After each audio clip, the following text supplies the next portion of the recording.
Why don't you make me bigger on the screen here? Get work a little better that way. Happy to be here. Back from a little bit of time off, and today we're going to be talking about discipline and how to become more disciplined, more patient. So I want you to keep in mind for yourself, just as we kind of go along here, the questions that I want to respond to are mostly designed towards that, right? At least at the early outset, as we kind of progress, there's plenty of opportunity to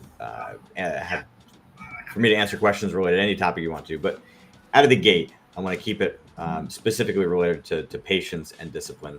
And I want to hear from you. Like, what are the situations that you struggle to sit on your hands, where you struggle to have the right kind of patience, the right kind of discipline?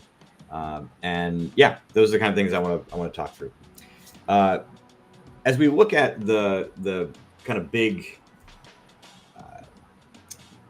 picture on discipline, I would say it's one of the most misunderstood topics within trading. I think a lot of people believe that they have discipline problems because what other answer is there for the violations of your discipline?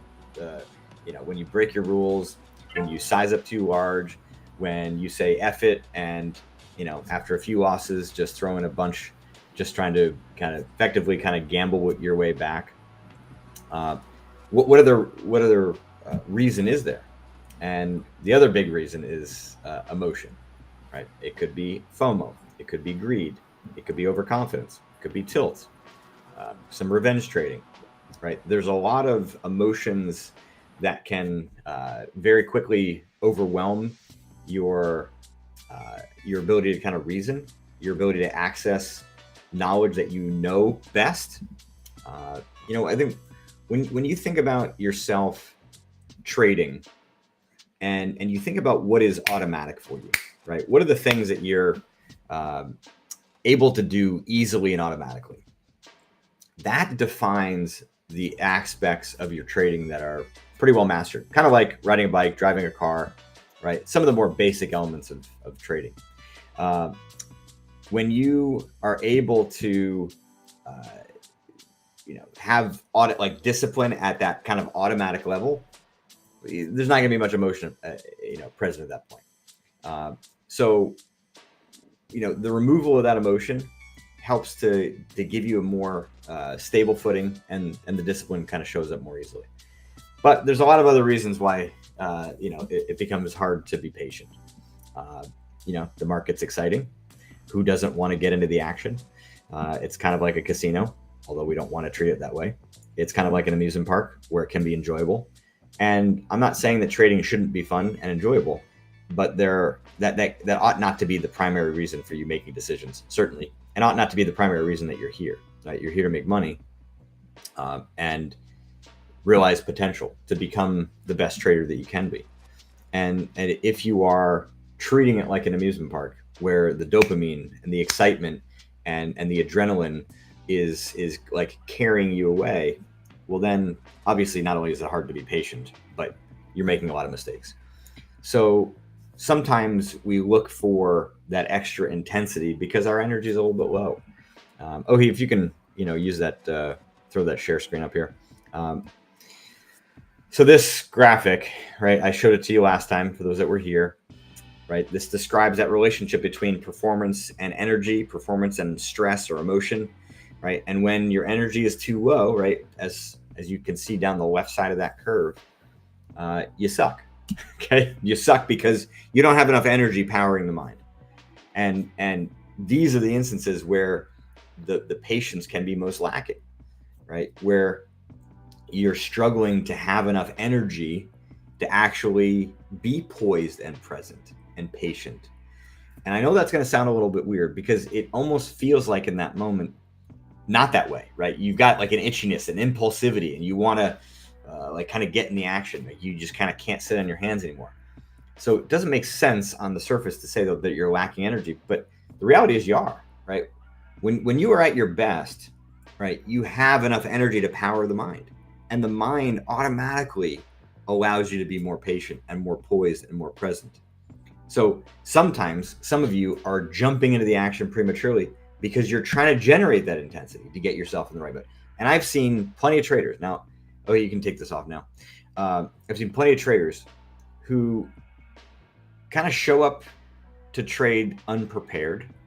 Not as diligent as is necessary, frankly, as is required. And they make mistakes. They take a few losses, and that pisses them off. It gets them angry. And that anger becomes fuel for proper trading. Greater presence, greater clarity. They are waiting. They're poised. There's no itchiness or urgency. They're just locked in. So you think, well, why get to that point? Why not just start the trading day from the right state of mind, and then you're going to be able to have a better perspective and obviously trade better. But it's hard sometimes, right? It's, to actually go through the process before you start trading to get yourself in a better frame of mind. It can be challenging, and especially if you don't have the right mixture, the right understanding of what it takes to produce that mixture. If you have many other things that you're trying to juggle, whether it be life or work, several jobs, as you're trying to balance trading within that, it can be hard to make sure that you're having the right energy, the right focus, the right emotional state when you go to trade. So those are just kind of a handful of the things that I've seen.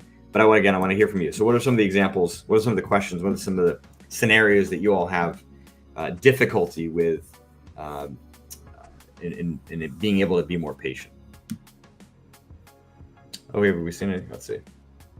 Yeah, your Stson Law. That's like, this is a concept that's been around for over 100 years, and it's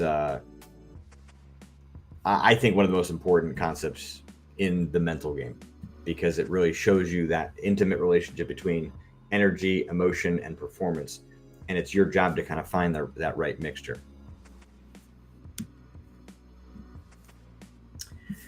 All right, so nice. All right, so I'm confused as to why there's no questions. There's no chance that you all here don't have scenarios that you're struggling. All right, so yeah, can't wait for the TP to hit. Now, why is that, right? So there's obviously a desire to make money. Sometimes the itchiness to want to make money quickly, right, drives you to have that impatience. And so what's the right point here? You can obviously talk yourself through it in the moment, but you got to have the right things to say, because that drive to make money is intense and can very easily steamroll your efforts to try to control yourself. So you can say to yourself, well, just be patient and wait. But the urge to make money is going to just kind of, bubble beneath the surface and just, very quickly overwhelm you. So what's the right phrase here? I mean, there's some individuality here, but in general, you want to have something to the effect of, making money is not my priority in this trade. Right? I can't guarantee that I'm going to make money from this trade. I mean, that's not how trading works. It's a probabilities game. So the ability to execute your strategy, right, to hold to your TP, not only is incredibly important in this individual trade, but it's incredibly important for your ability to continue to get better as a trader. Okay, if you continually violate your rule, if you continually chop off a good portion of your profit, a good portion of how your strategy is defined, you're effectively guaranteeing failure. Right now, it doesn't feel that way in the moment because you're profiting from this trade, getting some money out of it. But if you were a business and you were continually selling your stuff for a discount, but the business wasn't designed that way, you are killing your profitability. And the business might fail as a result of it, right? Or it might break even or be such a small, marginally profitable business that it's no longer worth your time to be able to do it, to continue doing. So, okay, just to rewind here. The patience to hold to your TP is a skill that gives you the option to be successful as a trader long term, right? You make money from this one individual trade, doesn't mean a whole lot if you're developing the wrong skills. You cannot carry forward profit from one trade to the next. And I don't mean, obviously, if your account grows, then you can, have a larger size and scale up, basically make the account grow faster. I'm not, what I'm talking about is that it's your skill that carries forward from one trade to the next. It is irrelevant whether you made money or lost money on the previous trade as to what's going to happen in the next one. But if you are trading properly, if you're executing your strategy, if you're learning how to hold your TP, then that's the skill you're carrying forward. So to me, the logic you're trying to remind yourself here is not about being patient for the sake of, being successful on this one trade. It's seeing that doing it on this one trade gives you more of an ability to be successful long term, because that's ultimately what you want. You want to make a lot of money. You want to be successful. But the success long term is defined by how well you're able to do in this trade and in successive trades. So chopping off that profit prematurely kills your future, right? Takes away your future. So the other thing to think about, and just maybe a more practical one, is grab your phone or any timer or stopwatch. And as soon as you have the impulse to want to cut the trade off prematurely, set the timer, or not set the timer, set the stopwatch, right? And you get to play a game. How long can I hold? Right now, obviously, you want to have your TP set clearly so you know where you're getting out, and not, just holding for the sake of holding. But the holding longer basically becomes the workout. When we're talking about building more discipline, when we're talking about building more patience, we are effectively describing the skill building, the strength building of the mind, right? Muscles in the body. Discipline, I think, is kind of the muscle of the mind. So it's at those moments where it's difficult for you to be patient, where you are, kind of like struggling to get the bar up in doing a bench press. Well, there's a lot to gain when you do that. When you only do what's easy, right? You can, bench press 20 pounds like with ease. Well, you're not really gaining a whole lot.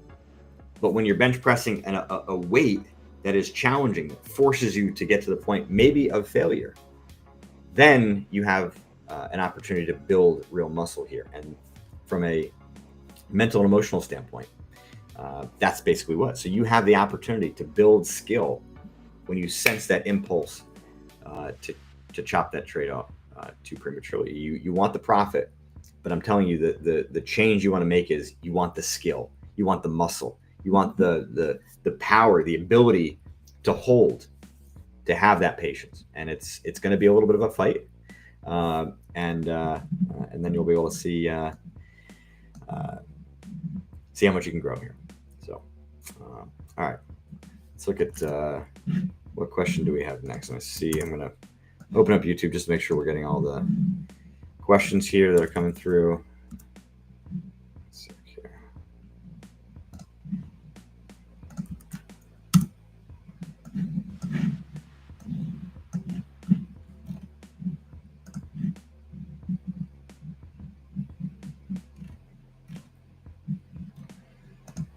Well, I'm looking at this. Yeah, if you guys want to continue to, interesting. Yeah. So he's showing that it's not on YouTube right now. Maybe that's why we're not getting questions on YouTube. Yes, greatness. You absolutely can ask questions here. Yeah, please do. I'd be happy to answer them. But maybe that's why we're not getting questions there.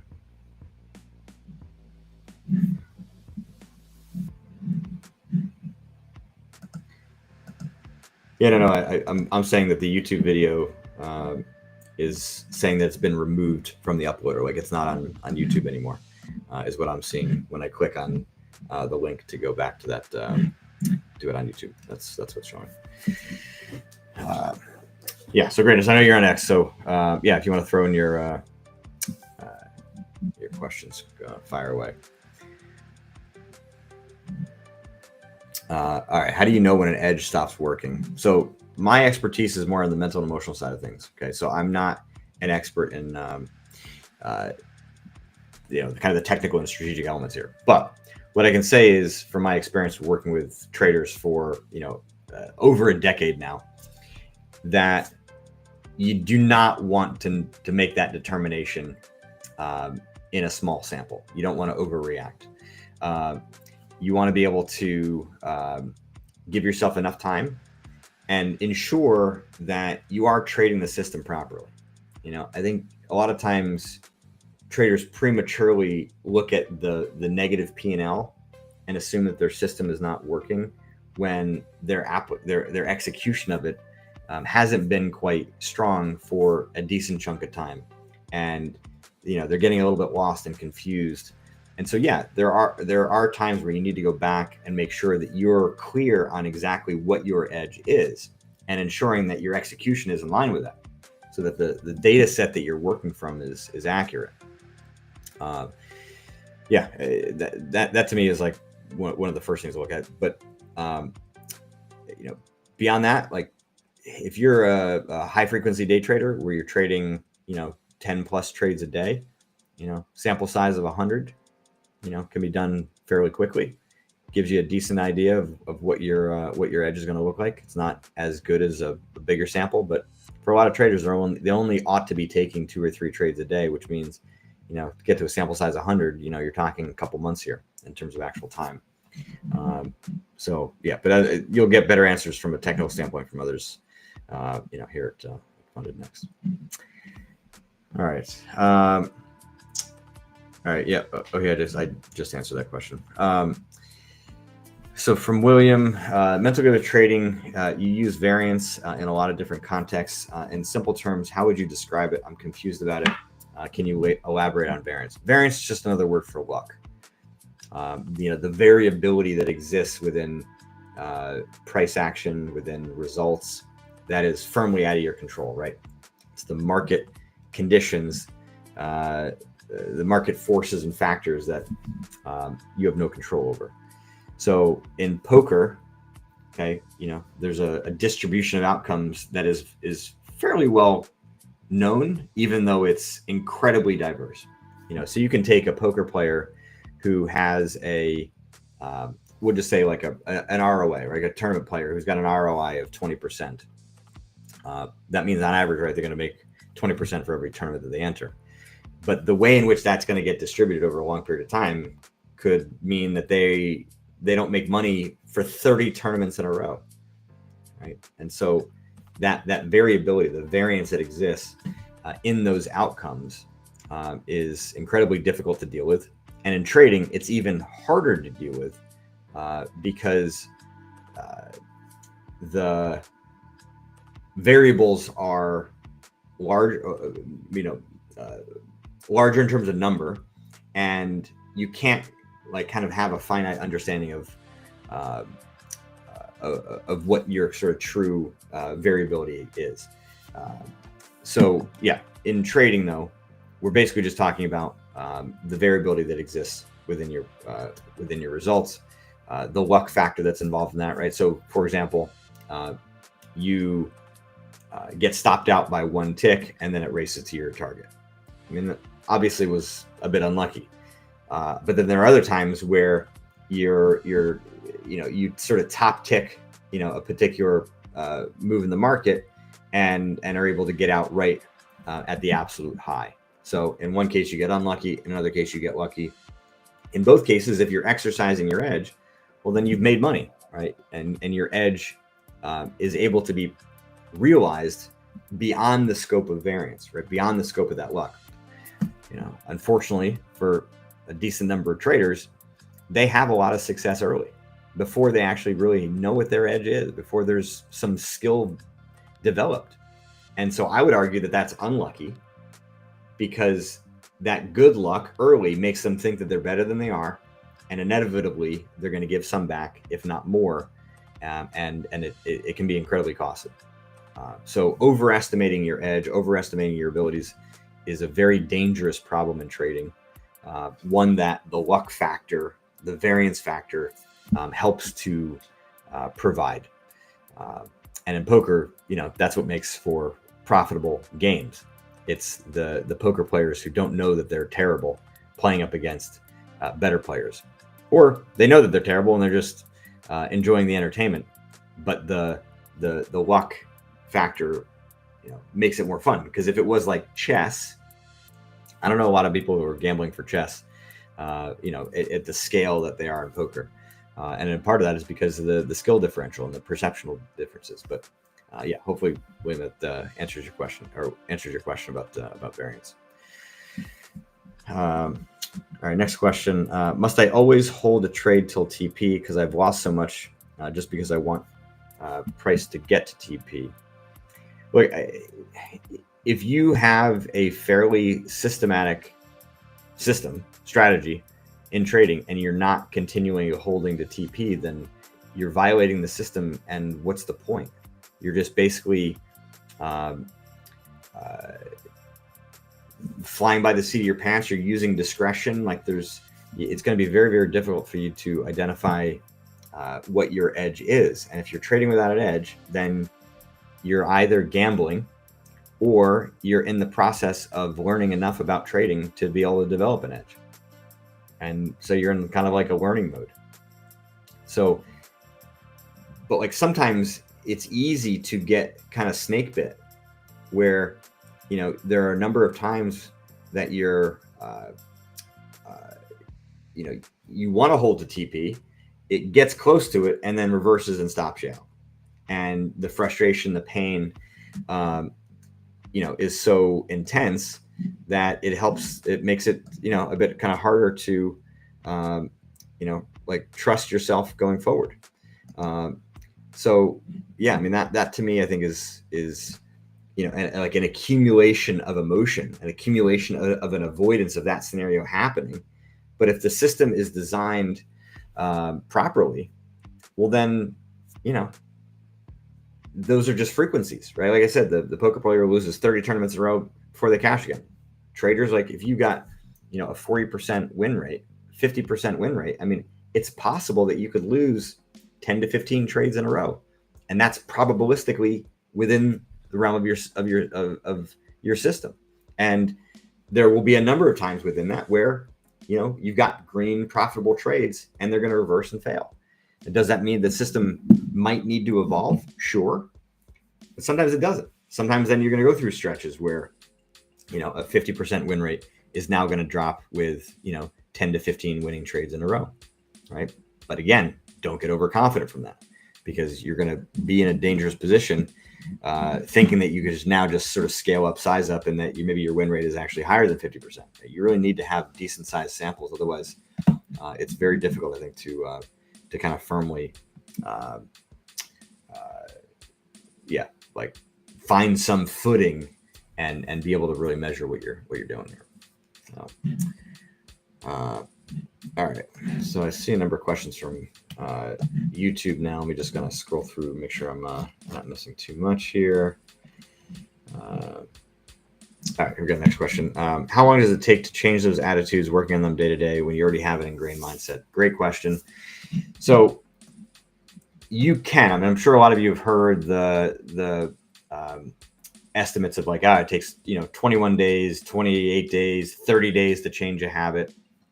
And I would argue that is accurate in terms of how well you can establish a new way of thinking, establish some new habits, having a stronger ability to sit on your hands and be patient, both for your entries, for your exits, be patient in terms of your timing of where you're getting into the market. I think a lot of traders have, an understanding that they should not be trading the open. And yet, time comes, they have a difficult time, like actually staying out of it. So, like the ability to have that patience needs to get trained. So you can establish better habits in 21, 28, 30 days. But it's very important to keep in mind that your end goal is mastery of those situations, right? You don't want to have to continually use your mind. Again, discipline is the muscle of the mind. So if you're going to have to keep flexing that muscle hard to produce an outcome, well, it's going to take a lot of energy to do that. You want to become more energy efficient in the long run. You want to become more efficient in the long run. And to do that is going to take longer than 30 days. How long? Well, there's a few kind of factors at play here. Number one is how deeply entrenched are the bad habits? Okay. If you've been trading for 5 years and you were been incredibly impatient for 5 years, 30 days is a drop in the bucket. If you're incredibly impatient in your life, not just in trading, 30 days is a drop in the bucket. It's going to take a lot longer. If you have like kind of flawed or conflicting goals. So as I was describing earlier, many of you have this desire to make fast, easy money. It's not wrong, okay? But it does conflict with the reality of how most traders are able to be successful, which is not quick and easily. It can happen, but it's so rare. Most of you have to become really, really skilled, and that skill takes time to develop. So again, the point here is when you have those conflicting goals, that slows down your ability to build that skill, because there are times where the old way, the undisciplined way, kind of breaks through and costs you. So conflicting goals, personal patterning that is similar here, the length of time that a problem has been around for, those are the variables that we're talking about here. I know you're asking for maybe like a specific, like date or time frame, and I can't give it to you. I can give you estimates. It's not 30 days. For many of you, it's closer to 90, so like 3 months. There's not a lot of, history with this problem, doesn't exist in your personal life, and the corrections here are kind of well aligned with your goals. But that's kind of the minimum in general, right? Because mastery takes time. You need a lot of reps, a lot of time and effort to build that. So if you've got other issues, it can take 6 to 12 months. Doesn't mean that it's 6 to 12 months of hard effort every single day. You gotta keep it top of mind. So often, some of you will kind of bounce around trying to solve 5 problems at once, or you get 30 days in, you're like, okay, I've figured that out now. I can move on and start working on another problem. And the best way to do that, and the cost of that is that you end up, losing the progress that you gained. And I know many of you who are watching this, you very easily get sort of sucked into those steps backwards, right? Just kind of happen frequently. And then you're kind of left confused, unmotivated, and, annoyed by the fact that you're doing something, you were better than before. So my point here is, when you have that 30 days, when you feel like you've established some solid progress, it is okay to move on to another problem, but don't forget this one. Don't believe that you sort of solved it and it's game over. Keep it top of mind. And it just requires a little bit of attention at the beginning of the trading day, throughout the trading day, just to kind of keep massaging that progress forward. And then maybe there are some situations, maybe you've made a lot of money, lost a lot, personal issues, sleeping poorly, that make it harder again. And so then you got to put extra effort into that again to improve that discipline, improve that patience. But that's the thing. You just got to keep it top of mind. Keep it on your radar. Again, does not take a lot of time, does not take a lot of effort, because you already established some momentum here. You ride that momentum. But as soon as you stop focusing on it, that's how the big steps backwards typically occur. All right. All right. How do you keep my mind calm before entry and after entry? So, Stephen, let me ask you this. Why do you want your mind to be calm? I know it's more comfortable, makes for a nicer experience for it to be calm. But sometimes trading is so intense for some of you, and maybe you're in this category, where it's never going to be calm. And for some traders, that's the case. So we sort of care a little bit less about your emotional experience and more about your execution, more about your ability to enter properly and exit properly, and to not burn too much energy needlessly while you're sort of staring at the screens, because that might lead to mistakes later in the day. And so the point is, like, sometimes we want to gain calmness, but what we really want is the ability to execute properly in the face of that anxiety, that tension, that nervousness, that impatience. That's some of the toughness that's required to get built to be successful as a trader, because it for some never becomes an exercise in calmness, right? There's always some intensity. Why? Because it matters, because your future, your goals are on the line here. So for that to be like a calm experience, like you're watching a show on Netflix, it is a bit misguided. And so it's not wrong to feel that intensity. I think sometimes that's the initial impression. It's like, oh no, it shouldn't feel this way. I should be calm. I should have that poise. That's what you envision. The other traders whom you admire are like. Some of them are that way, but it took them 15 years, where they now have seen everything, and there's just not the same kind of uncertainty, the same kind of tension.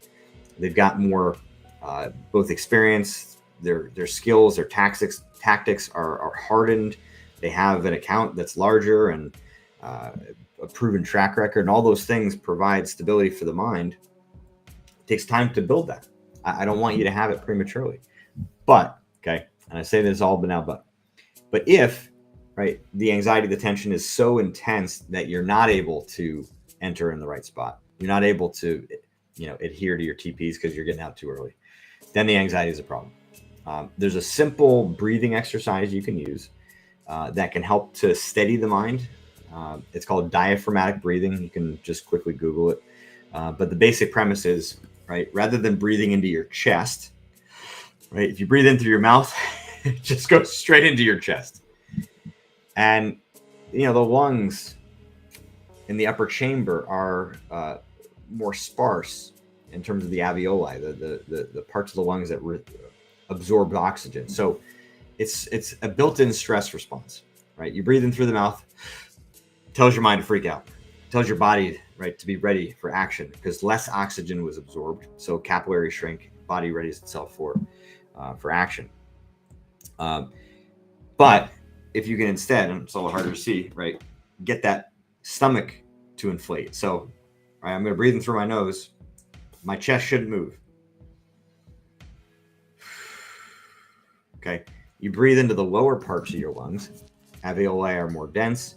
You absorb more oxygen. You allow more oxygen to flow. Capillaries relax. And you're basically telling your body that it's no longer in a threat situation. So, I see it asking like, how many breaths should I take? This is one technique. Okay. Now, if you want to really train it, and I say train it, meaning like you got to do this outside of market hours, you're going to do it for 2 to 3 minutes, and you're going to pair it with a phrase that's going to help you to be more relaxed in this moment. And the phrase might be, I'm okay. Right? Whether this trade wins or loses, I'm okay. As long as I've executed properly, I've done my job. Something like that. So you're creating an association with a more relaxed state with some logic that's going to help you to navigate that moment. Some logic that might be correcting some of the source of the anxiety, ideally. And so then when you get into the trading day, it might only take 1 or 2 breaths with that logic to help create the effect that calms you down. But again, it takes a little bit of training to do that. So if you're going to try to do it in the trading day, it's fine. Look, if you enter and your hold time is 15 minutes, like you can turn around and just do some deep breathing, right? You got time. And I would argue that the more time that you are staring at price action, generating more of that anxiety and that tension, right? It's going to make it harder for you to stay calm and diligent. And what are you gaining from it? Like if you're going to burn energy, whether it be mental or physical, you have to get something for it. You're not getting anything for it, right? You're not really, some of you it's learning. It's important for you to be in front of the charts and kind of seeing what's going on with price action, seeing some of the things that can occur, seeing how, indicators are interacting and yada, yada, yada, right? There's lots of stuff that you can learn from being there. But for some of you, you kind of know enough. You don't need to be there. You just kind of want to be there because you get to like enjoy the entertainment value of it. Except that the cost is that you're going to be more likely to make poor decisions later in the day because the fatigue is going to catch up with you. So you're burning energy without getting anything. And you'd be much better off just turning around in your chair, getting up for a walk, doing some breathing, doing some writing, just taking a break. If you only have like one trade open at a time and you're trading and your hold time's 15 minutes or longer, like, I would say the best thing to do is take a screenshot of the trade when you enter, and obviously you want to have your TP entered as a limit order. Take a screenshot of it and then grade yourself, right? You can look at it before you get influenced by the price action that happens after you get in. You can look at it and grade the trade. Okay, if it was a good trade, well, then that should be relaxing. You don't really need to stare at it. If it was a bad trade, then you got to make a decision. Am I getting out? Am I, moving a stop to be a lot tighter and maybe get lucky here and recognize you get lucky and it goes? But the point is, give yourself a grade so you can have an idea of what comes next, not get influenced by that price action. And if it was a good trade, you've got your TP set, walk away. I mean, now some of the tension might come afterwards in what you do.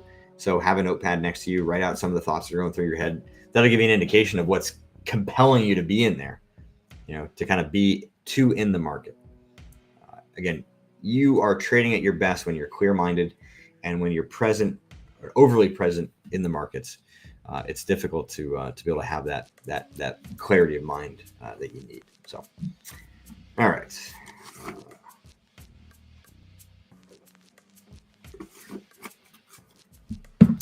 How to keep the big picture in the mind, constantly.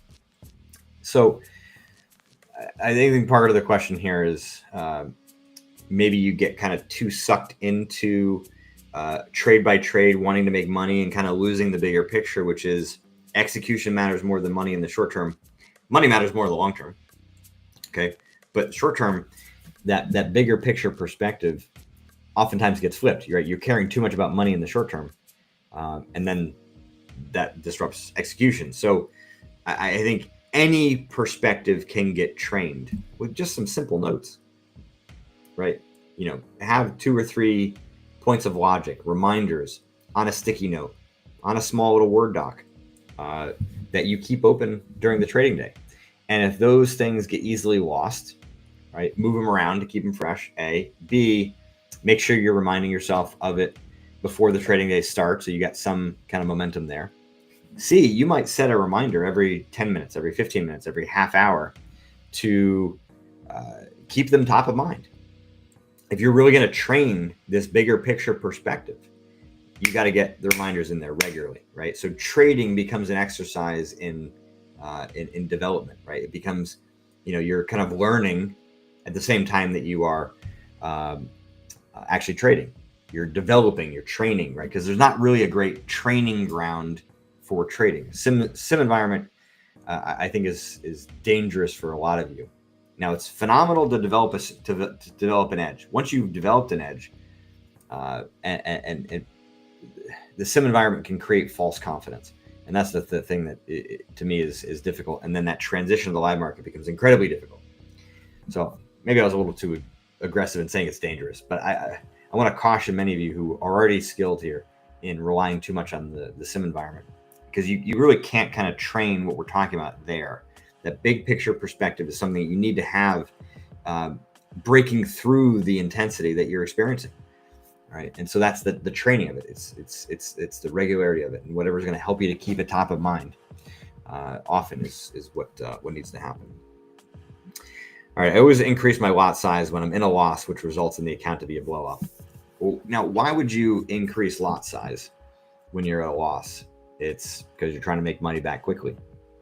So theoretically, you can make money back quickly, but if you do, are you better off for it? I would argue you're worse off for it, right? That the intent is not wrong, right?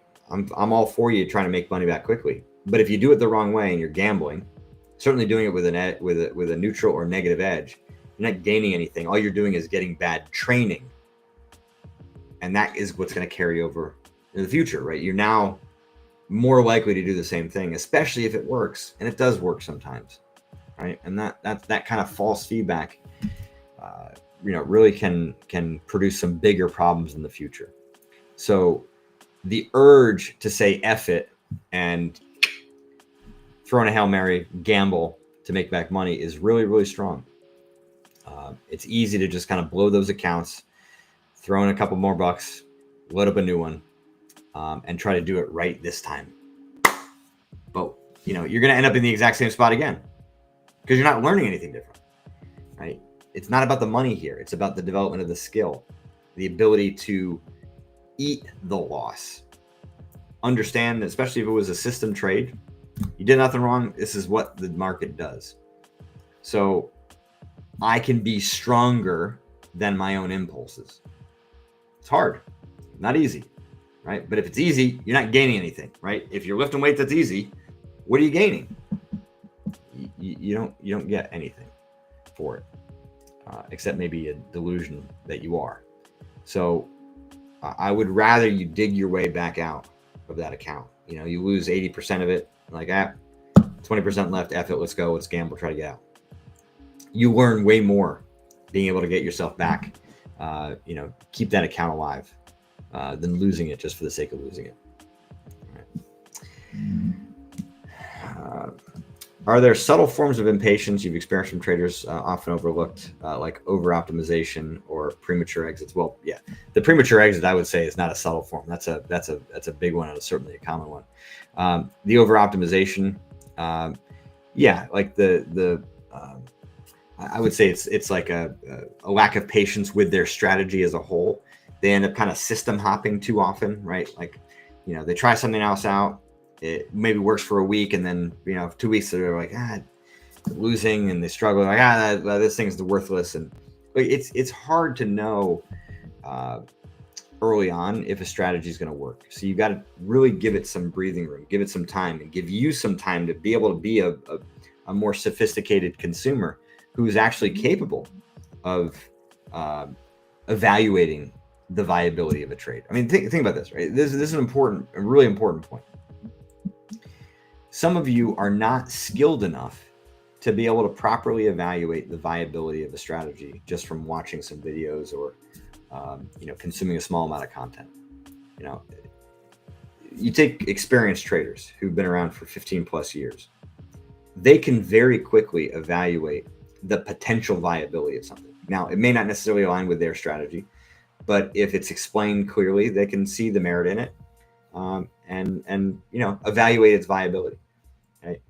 I am an awful singer. Okay, my daughter has a beautiful voice, which I'm very thankful for. My wife, pretty good, but the point is, like, my wife, it was in music. She can evaluate and judge the ability of somebody as a singer way better than I am. I am not qualified to be able to do that. When I first wrote The Mental Game of Poker, I didn't realize that I was not qualified to hire an editor. And what happened? I hired an awful one. Somebody who I almost would call a fraud. It was like so ridiculously bad. Okay. So, but I was overconfident. I was like, I believed I could do this. How hard could it be? No. I mean, I was not like great at English or literature, and never forgot, it just was never in my mind when it came to hiring an editor. Okay. Now I'm certainly much better at it now, having gone through a couple other books, but I still rely on people who are, much better in that area than me.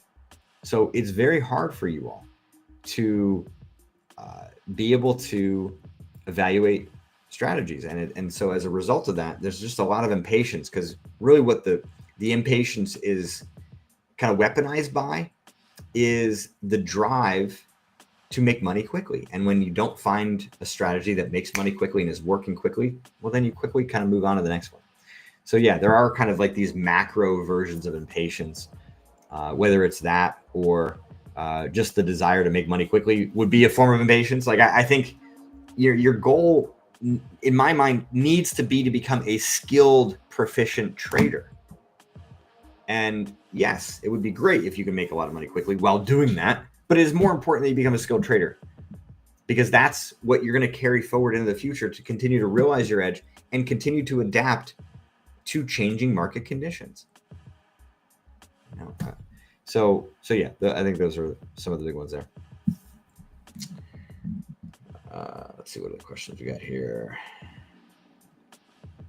Yeah, I saw somebody, Victoria, saying eat the loss. You like that part. So yeah, the eat the loss, like just to kind of expand on that a little bit more, it's like a boxer who's learned to take a punch.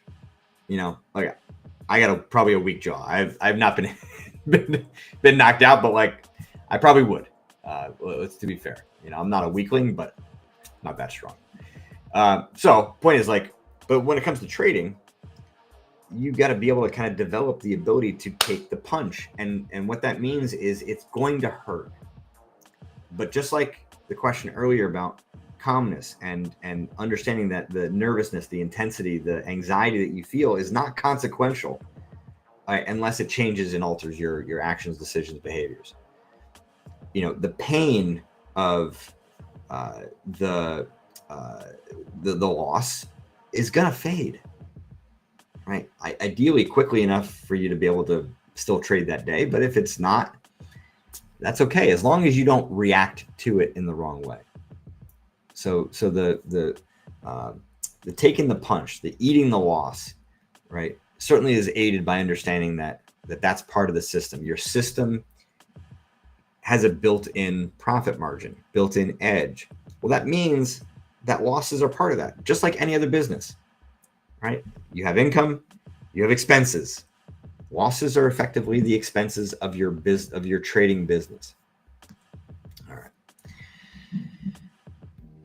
Why does impatience feel so automatic in the moment, even when we are aware of it intellectually? What breaks that loop? So impatience is like an impulse. Impulses move very, very rapidly. They move faster than your thoughts, right? Thinking is slow. You know, you've maybe seen the book, right? Thinking Fast and Slow, right?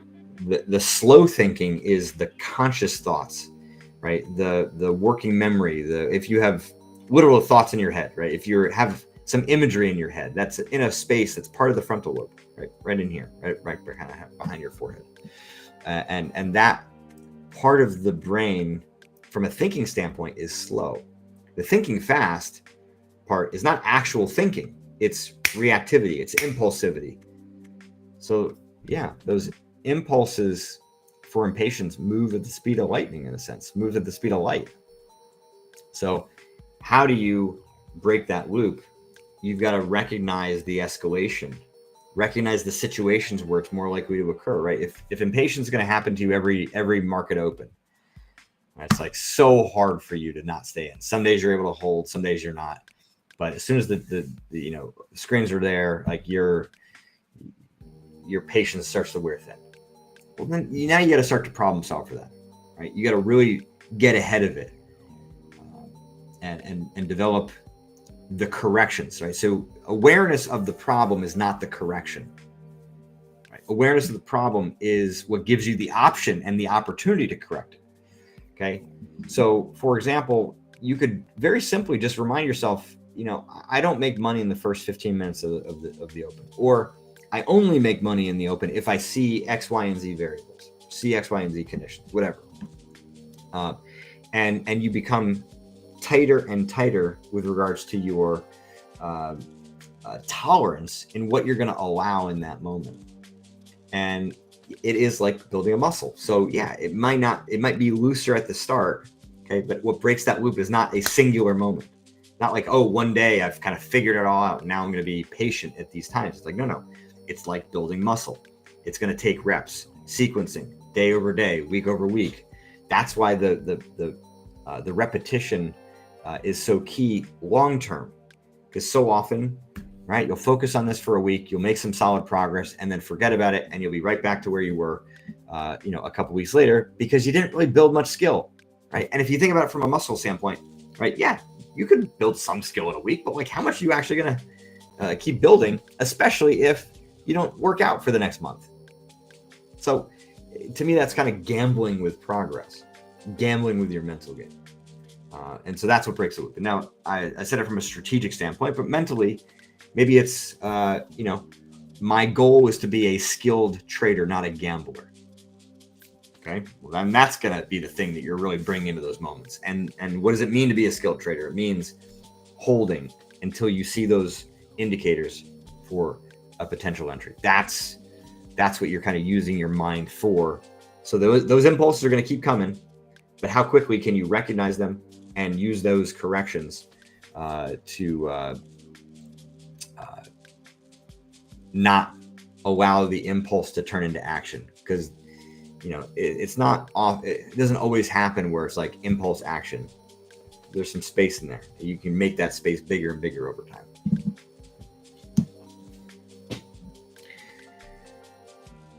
What's your approach to cultivating patience during high stakes trading moments when the pressure to act is at its peak? So if you wait until those moments to start cultivating it, you're too late. Think about an athlete, right? No football player, no soccer player, waits to develop their skill until the World Cup starts. Like, no, those moments reveal the degree of training that you've established already. So it's difficult to realize and build new skill then. Now, what you can do is have very high level intuition, be able to use the intensity and pressure to go beyond your training, but to cultivate patience, not something you're going to create in that moment, right? You got to be practicing it in all of the other situations so that when those high stakes moments come, you're ready. It's hard to just kind of create on the fly. Is the point. How do you draw the line between healthy patience and analysis paralysis? Great question. Is overthinking just impatience wearing a mask? It can be. I would argue that it's not, right? Is overthinking just impatience wearing a mask? No. Overthinking, I would argue, is driven by fear. So I'm going to give you a little bit of theory and construct here first. If we look at what drives anxiety, fear, nervousness, worry, doubt, it's just a question. There's uncertainty here. So overthinking, right, is your mind working in overdrive to find an answer to that question. Now, the question might be, is this a viable trade? Is my target going to be reached? Is my entry going to be, is a viable option, a trade going to enter my area of interest? Okay, that's what you're kind of wondering. That's what you're trying to find out. And the overthinking is your mind working in overdrive, trying to almost kind of gain control of the situation in a way that it can't. So no, overthinking is not impatience wearing a mask. Overthinking is driven by fear and ultimately the mind's desire to solve something that you can't solve for, right? What's the word? You just kind of can't know it all, but the mind kind of wants to. And so that's what drives it into overdrive. Healthy patience is going to feel and look differently. And I would argue it's probably not going to have the characteristics of that over analysis, that feeling, the emotional experience of that paralysis. So you might need to actually take some time to describe for you, what does healthy patience look like? What does overthinking or analysis paralysis look like? So you can see the difference. See them lined up side by side so that in the moment you can recognize, all right, maybe I'm actually, overthinking this spot here, right? And just get the F in because it's a real thought and a real opportunity. Yeah. Good question, Arthur.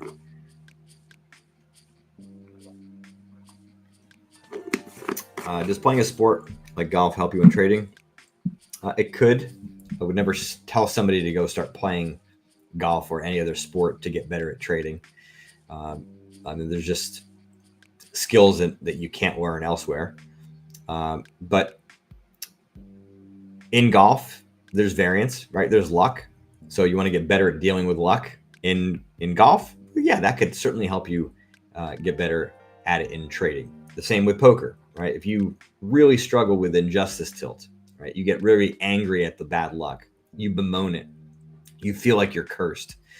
Then yeah, it can be a form of cross training to play golf and to play poker to help you to get better at dealing with trading, with it in trading and vice versa.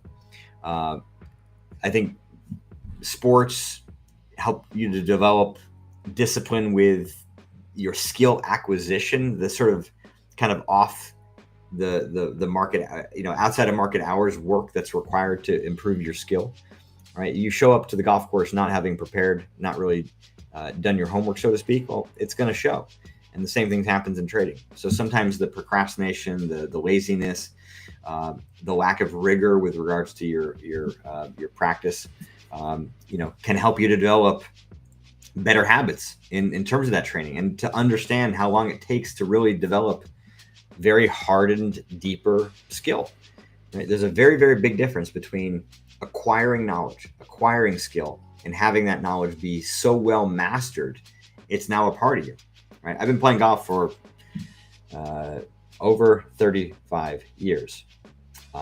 So there are aspects of it where I could not play golf for 6 months. In fact, actually, this December, I hadn't played for 4 months. Go down, visit my folks, and shoot 68.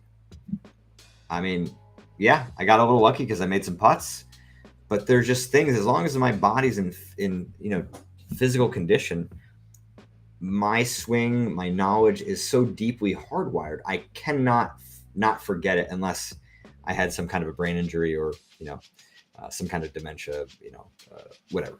Point is, like, as long as I'm healthy, like, I am never going to forget how to do these things within golf. So my point is, like, the ability to train and understand how long it takes to develop that kind of skill can be helpful from sports into trading. But as I said, I would never just send somebody out to go do something they wouldn't do. But many people who I coach, right, do lots of other things. And I will often ask them, hey, do these issues exist elsewhere in your life or elsewhere in your performance life? And if they do, so again, injustice tilt might be an example, the hatred of losing, overconfidence, FOMO. Well, if these things exist in multiple places, well, then you do have the opportunity for cross-training. And so, doing them in another area can kind of give you insights into yourself, insights into those issues. You get to test out different corrections and seeing what works. And yeah, it certainly can help. How do patterns in our love life mirror the emotional blocks we face in trading, and how does it help us? I'll be honest, it's not necessarily an area that I've thought too much about or that I know a whole lot about. I mean, obviously, on a personal level, I do, but what I will say is that whether it's with your love life or your personal life in general, okay,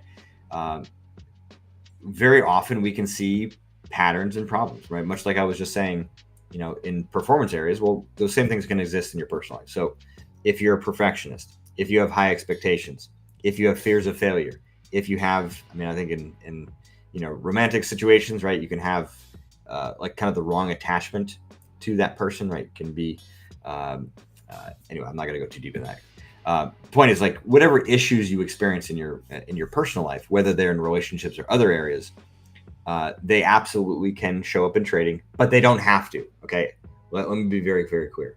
You can create that differentiation, right? You can create that ability to kind of block those problems out, or they just don't even show up because they're not that deep. There's plenty of traders who are successful in trading, and not necessarily always so in their personal life. There's not a requirement that you are like this perfect person, or that you have all your issues resolved to be able to be a successful trader. Does it impair you at times? Yes, absolutely. Because if the actions that you're taking outside of your life really don't let you relax, you have trouble sleeping, lack of condition is mental, physical condition is poor as a result of it, well then, yeah, that's going to impair your ability to perform in trading, because trading is a high performance endeavor that you have to be really sharp and ready. And if you're not, well then it's going to cost you. So yeah, I think those patterns can be dealt with if you so choose to, let's say. Would you say that poker and trading require the same level of mental game? No, I actually would say that trading is harder. And I think it's because it's more competitive. And the variables are more unknown, as I was kind of mentioning earlier, right? The poker benefits from at least having fixed variables. Trading does not. So the ability to kind of calculate, real edge is harder here. Now, they're both very demanding mentally. So I will not, mince words there. But here's the other thing that kind of changes. This is not necessarily something that is inherent to the activities, but what I've noticed is that there are way more amateur traders. Many of you are here. And I would define a professional as not somebody who's working for an institution, but somebody who's making their money, making their livelihood, or making good money as a side income from trading. To me, you're a pro in my mind if that's the case. Okay? You're an amateur when you are trying to break through to that point and you haven't quite yet.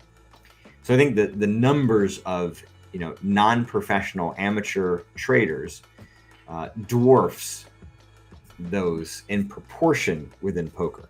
There's a lot of people that love to play poker, but they're not really aspiring to get that much better. They just love the game and they love the social aspect of it. And yeah, they make some money, whatever. But to them, it's like, a version of like gambling that they maybe have a little bit more control of, right? In trading, it sort of never kind of becomes that way, right? It should never really be an entertainment exercise. And I'm not, criticizing those that have made that choice and have the discretionary income to be able to do that, or the discretionary capital to be able to do that. But the vast majority of you are amateurs who are trying to be pros. And so as a result of that, many of you are unprepared for the rigors of it, right? It's an intense enterprise. And I'm not saying that to deter you. I'm saying that to sober you up, to make sure that your level of precision as you're climbing up here is really dedicated towards skill acquisition, both from a strategic and technical standpoint, but also a mental one as well.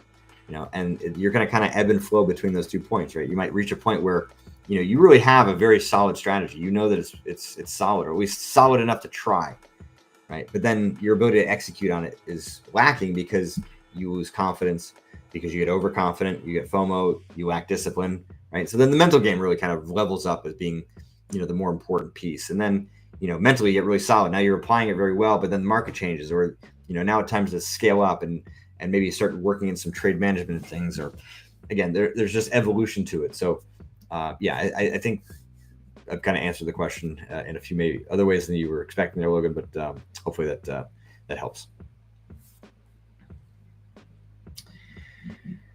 How to control first account purchase excitement because I lost 2 times for overexcitement. Well, I think you got to ask yourself what's behind that excessive excitement. Look, I'm all for you being excited. I mean, who would want to take that away from you? But the overexcitement, that's how you know it's excessive, right? So if we go back to that performance stress curve, Ohi, if you can throw that up here on the screen again, right?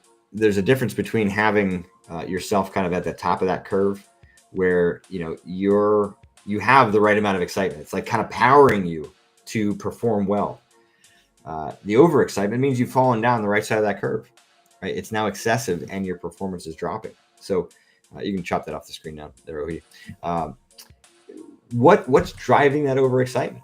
I would argue maybe there's a part of you that believes your success is inevitable, that you are kind of over optimistic as to what is about to happen, right? If you knew, okay, and I'm not saying this is what's going to happen. I'm just saying as a thought experiment here. If you knew that you were going to blow both of those accounts in the next 2 months, would you be so excited to rush into them? No, you would not, right?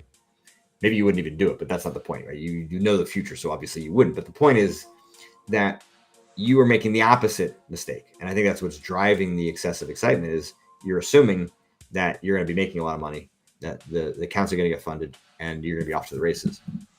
And you can't know that. So sober yourself up.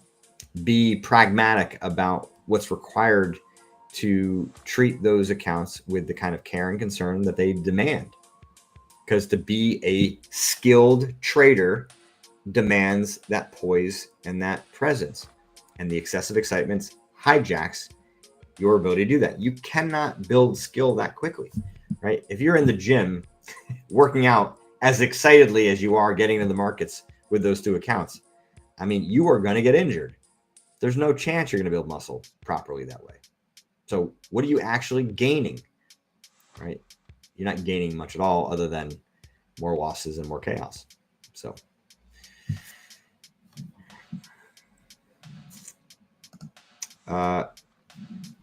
research and development is what helps in trading. I mean, that should be a given. And that's again true from a mental and emotional standpoint, as well as, of course, from a technical standpoint. You just show up here not ready, you're gambling, right? You're not here to gamble, right? You're here to develop an edge. You're here to develop a profitable trading business. You can have an incubation period for that, right? And that's where the R&D comes in. But you got to make sure that that's happening. Otherwise, you're not really going to be able to have any system that you're going to be able to test and prove its viability.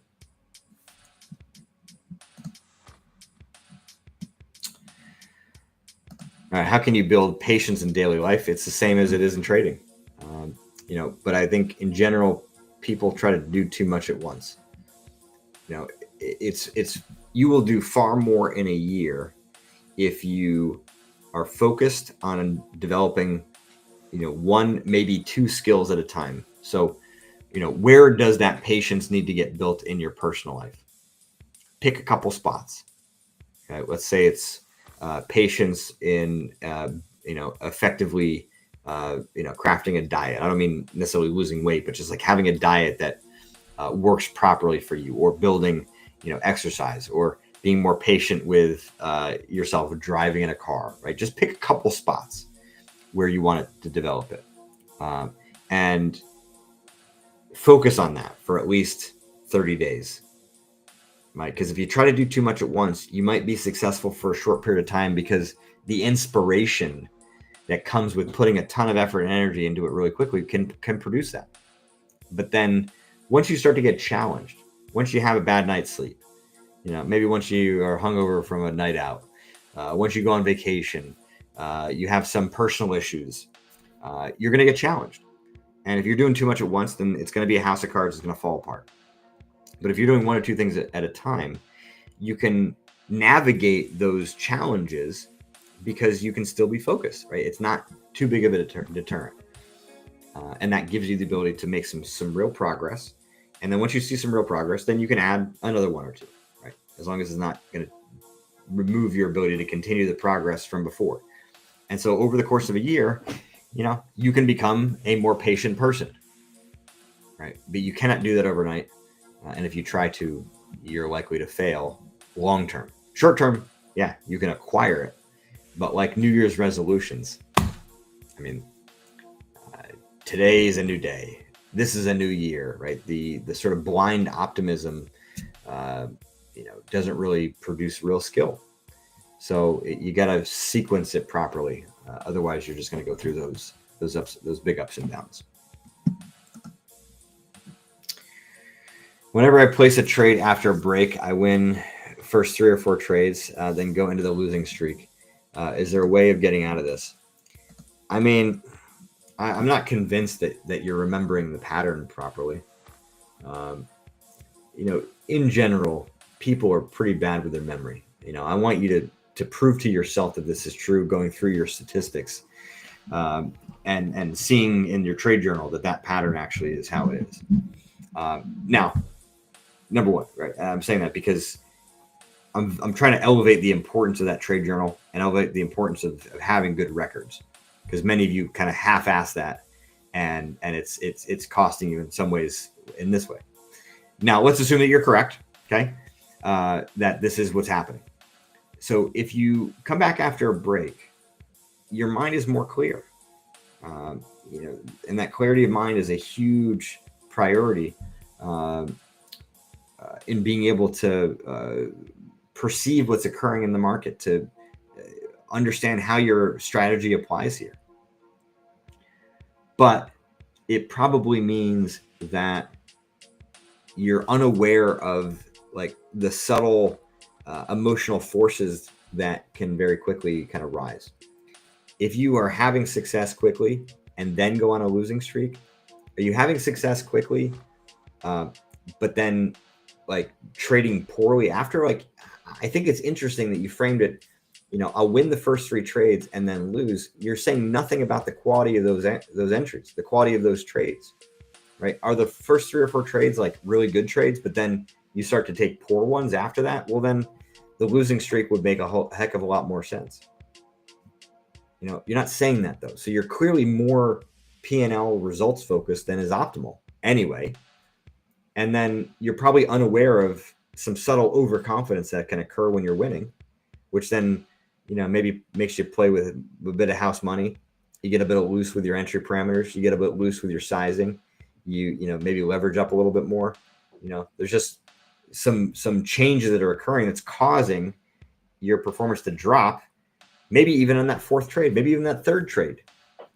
You get lucky, and then the 5th trade, the 6th trade, are losers because they're clearly not system trades for you anymore. So think for yourself about the execution piece here first and foremost.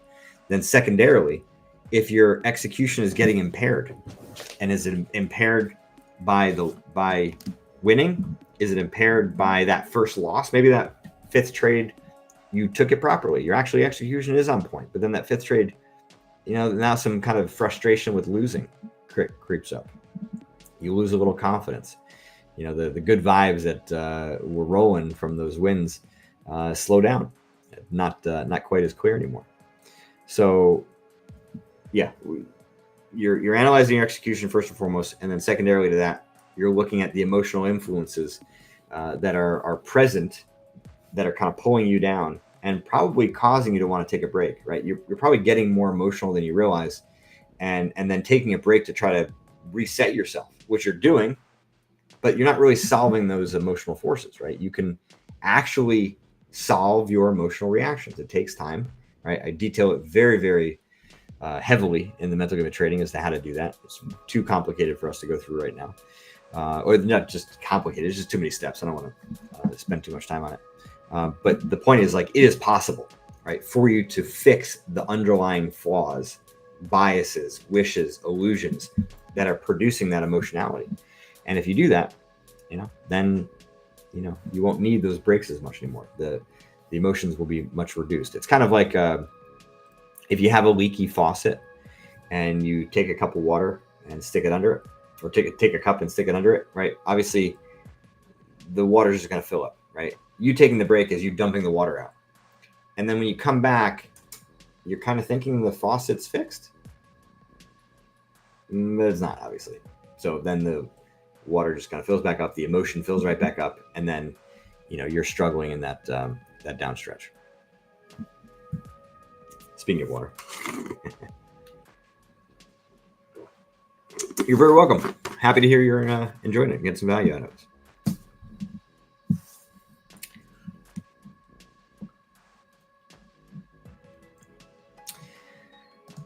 I never know when it would stop, stops working, as I won't know if it's a big drawdown or the edge fails. I think you're talking about your system. I don't love the phrasing here, and I'm not trying to be like kind of linguistically hard on you. But when you say I never know when it stops working, or if it's the edges failing, that just suggests to me that you're underestimating your skill. You're kind of overreacting to the situation. And so I would strongly suggest that you take a step back and really assess what you know to be true about your edge, about trading as a whole, about current market structure, and then use that to say, okay, well, I know this is true, or I know that's not true. And then you can have a more kind of objective, clear mind to evaluate the viability of your strategy. And you might still be somewhat confused, right? You might not have perfect answers yet. But I think if you can find some truth and remove some of the overreacting, some of the emotionality here, then you're going to be able to start to figure this out, or at least get on a road to that. Because right now, the way you're describing this is just way too reactive, and you're not giving yourself enough credit.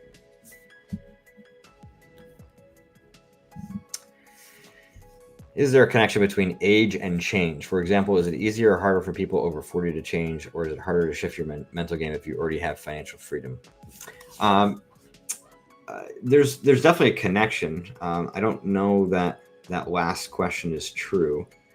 And I don't necessarily know how that's true, right? At least with the first question, right? I think you're assuming people who are over 40 have financial freedom. But let's just maybe kind of look at this more pragmatically. So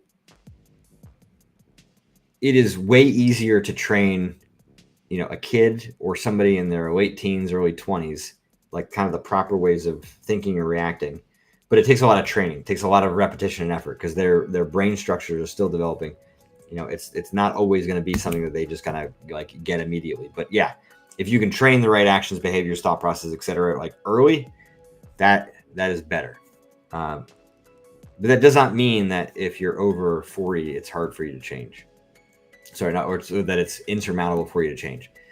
Sometimes wisdom and experience is better. You've got more life experience from which to actually like really kind of take on the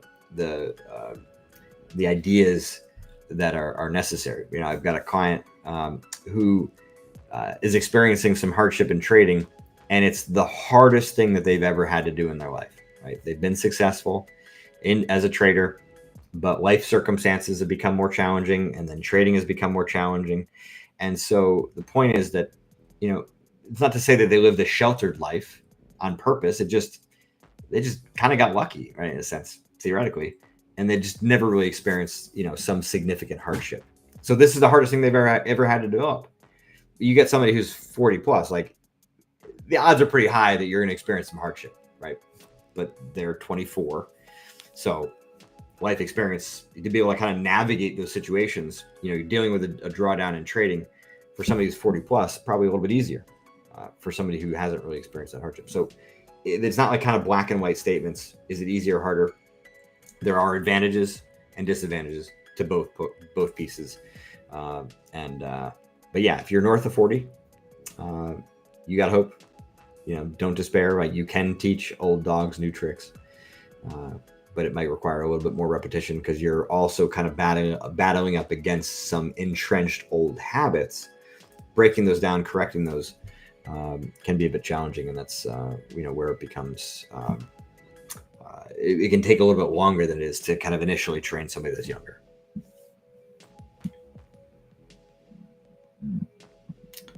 All right, we got about 10 minutes left here, so get your questions in. I will be back next week.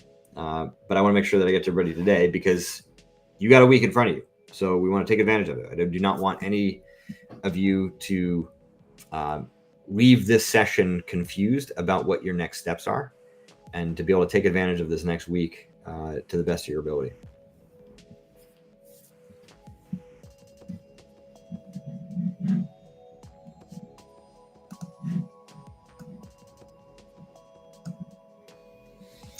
I had to describe patience in trading within one sentence.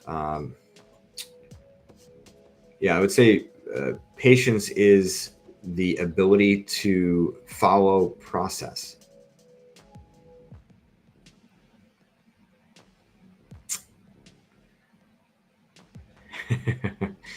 Yeah, it will be uploaded. Do not worry. Not even uploaded. It's on YouTube too. So it's just there. You don't have to worry about it.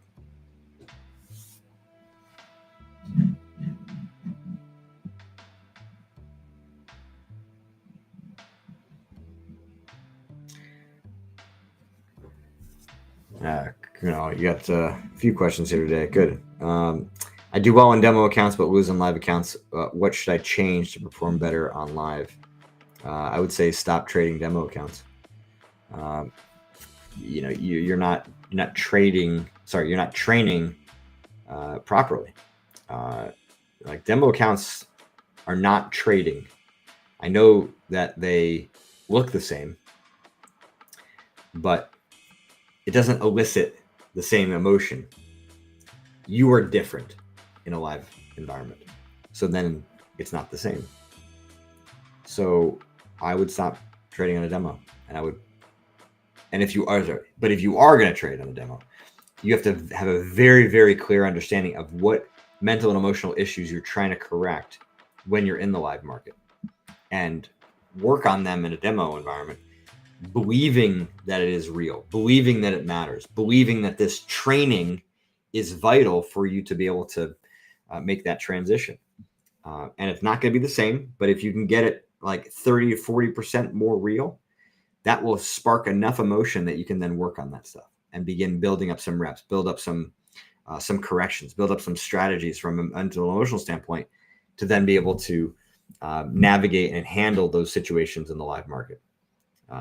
That's what but like the confidence you gain in the demo is only about the viability of the strategy. It's not about your ability to execute it, right? If you become overconfident in the demo account about your ability to execute the system, then you're leaving yourself vulnerable to having the problems that you're experiencing when you're actually in the live market. This is kind of what I was saying earlier about the demo being dangerous. I think you're in a position now where that's getting to be the case, right? Presuming that you have a viable strategy that has edge, right? If you don't, well, then stay on the demo until you believe you do. Do you believe sleep has anything to do with success in trading? I mean, the nature of the question leaves a lot of things open here. So, for example, if we take things to an extreme, and I like to do that to kind of battle test the accuracy of the advice. Okay, if you don't sleep for 4 days, you could be clinically diagnosed as insane and manic. Like significant problems happen when human beings don't sleep for long periods of time. So I think your question is a bit more practical than that. But if we take something to an extreme, obviously sleep is vital. Your ability to like rest and recuperate is vital. And I think in trading, especially because it is such an intense endeavor, because that clarity of mind is so important, because the energy to sustain and thrive, given the challenge of the live market is so high, then yes, sleep is a very, very important component to that. But diet, exercise, having other hobbies, being able to kind of have time to clear your mind. There's other kind of components to this that can be helpful to success in trading. So, but sleep is obviously a critical one for that. All right. Why does it feel like my own brain is working against me during trading? I've got a logical system here, but when I sit in front of the charts, emotions hijack my decision making. What's wrong here? I think what's wrong here is that you're assuming that you should automatically be able to control your emotions without having done any work to develop a strategy to counteract them. I mean, your brain is not working against you, right? There are forces that you can see but don't understand, right? Whatever those emotions are, FOMO, revenge trading, desperation, lacking confidence, overconfidence, whatever those emotions are that are compelling you to override that logical system, they need to be understood. They need to be dissected and analyzed, and ultimately corrections developed, strategies developed. Okay. The problem that you're having right here is that you're expecting yourself to be able to be in control, to be able to correct and have command of those emotions, seemingly without having done any work. I mean, I'm not presuming that you've not done any, but you're significantly undervaluing the amount of work that is necessary here. And it doesn't have to be that hard, right? But it's going to take some time. It's going to take some effort. It's going to take some diligence. You're going to be confused and have some hardship. The book is, designed to help you to do that. That certainly would be the place I'd start here. So, yeah.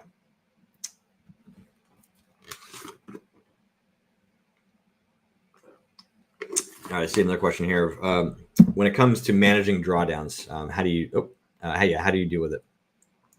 So drawdowns are challenging, right? Because they make you question the viability of your strategy, because you hate losing, because you see other people making money and you're not, because it feels like a step backwards, and you can kind of lose some motivation, you can lose some confidence, you can get angry, you can experience fear, right? There's a lot of emotional chaos that can happen when it comes to dealing with a drawdown. How do you manage that? Well, again, like the previous answer, you got to be really specific about the emotions that you're experiencing, because I gave a handful of them. Which one is it for you? Now, I would argue that if you have a very clear way of evaluating the quality of your execution, it's a very simple way of managing drawdowns better. Why? Because if you can see that you are taking profitable trades, that you're executing your system correctly, and you're losing money, how much more can you do? Right? At that time, you can't do much more than that. Could you eventually adapt the system, make it better? Of course.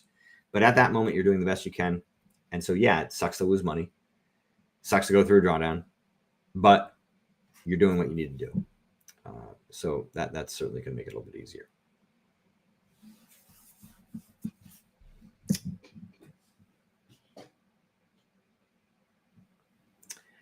All right. Well, I suppose that's going to do it for us today. Look, great interaction here. We kind of maybe got off to a slow start, but we ramped up well. So I would strongly encourage all of you, come back next week with questions, right? Ready in mind. Think about what aspects of your mental game you need to work on. Maybe gather a bit more information about the problems that you've experiencing or that you are experiencing, whether it's related to discipline, to patience, or any of the emotional issues that we've talked about. Those details matter a lot, right? And we can be a bit more precise in, I can be a bit more precise in the advice that I give you based on that. So, yeah, I wish you all have a great week. Be well, and I'll see you next time.